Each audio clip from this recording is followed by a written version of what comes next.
سلام خدمت دوستان عزیز، امیدوارم که حالتون خوب باشه. یعقوبی هستم از شرکت کوشان کنترل و در خدمتتون هستیم با مینی دوره PLC ها و HMI های برند دلتا.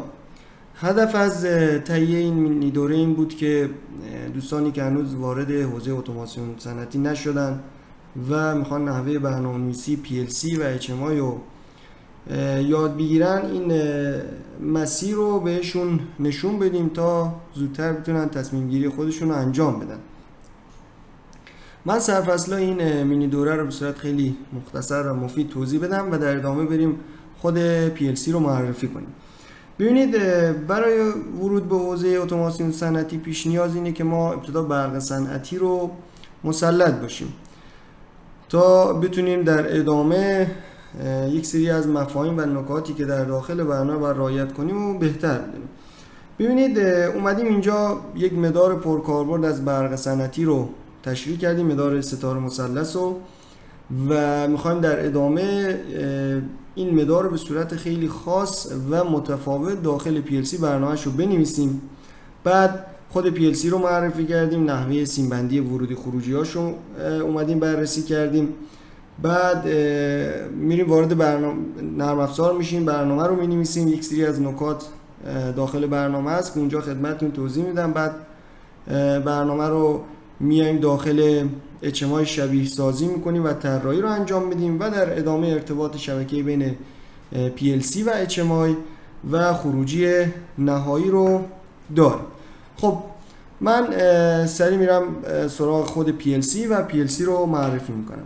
همونطور که در تصویر مشاهده میکنید، من اینجا یک رک PLC دارم که خود PLC یا خود ماژول اصلی رو اینجا داریم و تعدادی کارت I/O.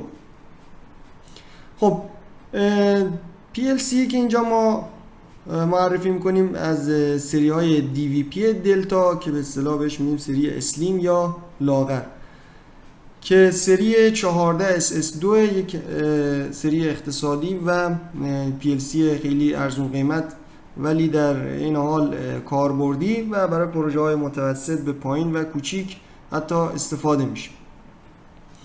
خب دو تا کانکتور اینجا داریم که یکی قسمت بالا یکی قسمت پایین، که قسمت بالایی مربوط به کانکتور ورودی هاست، قسمت پایین هم مربوط به کانکتور خروجی هاست.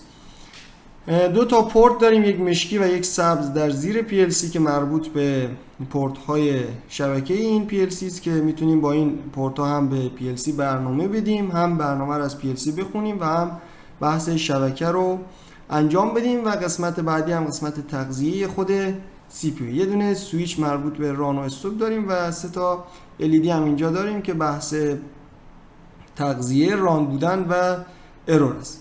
خب توی قسمت بعدی میریم سراغ پلاک این CPU و یک سری نکات رو اینجا با هم بررسی میکنیم. ببینید توی تمام PLC ها یک نیم پلیت داریم که اینجا مدلش رو نوشته. خب در ابتدا اینجا سری DVP که معرفی کردم خدمتون، بعد عدد 14 رو داریم. عدد 14 معرف تعداد ورودی ها و خروجی ها، حالا از آنالوگ و دیجیتال، که ما روی این CPU ورودی و خروجی آنالوگ نداریم و در مجموع ما 8 تا ورودی دیجیتال و 6 تا خروجی دیجیتال داریم که میشه 14 عدد.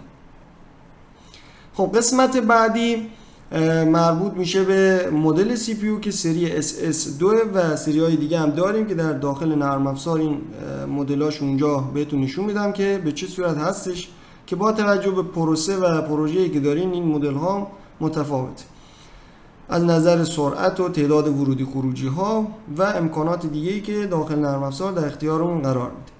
خب اینجا عدد 11 رو داریم. عدد 11 معرف تغذیه CPU که اگر 11 باشه یعنی تغذیه DC و اگر عدد 2 تا 0 باشه یعنی تغذیه ما AC که داخل یوزر مانیوال اون محدوده ولتاژی رو میگه که به چه صورت هستش. خب در ادامه حرف T رو داریم که مربوط به خروجی های دیجیتال این CPU که ممکنه R نوشته باشه و ممکنه T باشه و در حالا بعضی از مدل ها ممکنه حرف S هم باشه. اینا رو معرفی میکنیم. نوع خروجی این PLC از نوع ترانزیستوریه و حالا پاور اینپوتش رو اینجا توضیح داده که 24 ولت DC 1.5 وات، اوتپوتش گفته نیم آمپر، 30 ولت DC یعنی خروجی ما از نوع ترانزیستوری ماکسیموم نیم آمپر و ولتاژی هم که داریم 30 ولت. خب اینجا یه اکستنشن پورت داریم برای ارتباط ماژول های کمکی یا به اصطلاح کارت های I/O. میتونیم از این پورت استفاده کنیم و به PLC کارت اضافه کنیم.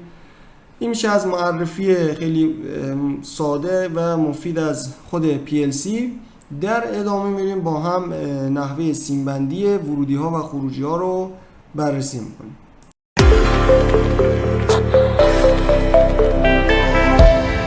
Preview.